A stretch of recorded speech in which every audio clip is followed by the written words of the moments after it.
प्रतीक है जीवन का। और मेरी संपूर्ण आत्मकथा यदि आप एक शब्द में देखना चाहें तो उसको कहेंगे हाथ पकड़ना।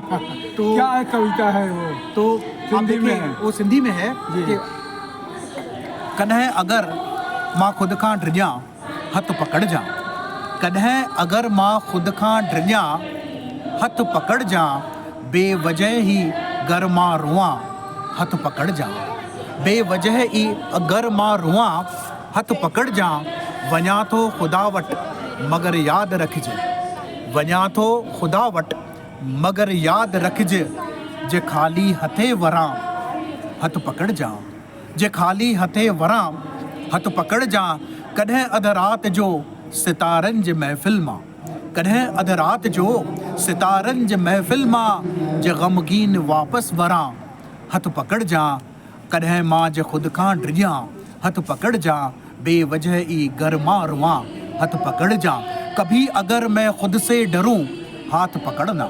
जैन साहब, कभी अगर मैं खुद से डरूं हाथ पकड़ना, गर कभी बेवजह ही रोऊं हाथ पकड़ना, जाता हूँ मैं खुदा के पास मगर याद रखना, जाता हूँ मैं खुदा के पास मगर याद रखना, गर खाली हाथ लौटूं हाथ पकड़ना, गर खाली हाथ लौटूं हाथ पकड़ना।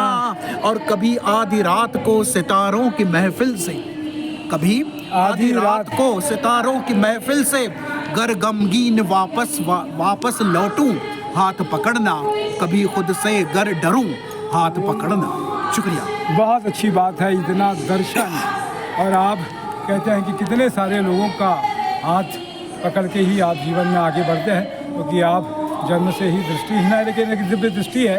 मैं सद्दानी दरबार में हूँ। 1, 2, 3, 4 अप्रैल के यहाँ पर बड़ा मेला लगने वाला है। संत सदगुरु राजा राम साहब का बरसी महोत्सव है। ऐसी ही शख्सियतों से आपको मुलाकात करना है, उनसे बातचीत करना है, तो 1, 2, 3, 4 अप्रैल के सुबह 11 बजे से लेकर देर रात तक यहाँ पर बहुत सारे प्रोग्राम होने वाले हैं। आप सब आइए, सनातन धर्म की झंडा ऊंचा रखने का सद्दानी दरबार का जो काम है उसमें हाथ बटाइए। जय जवाहर, जय छत्तीसगढ़, जय संग्राम।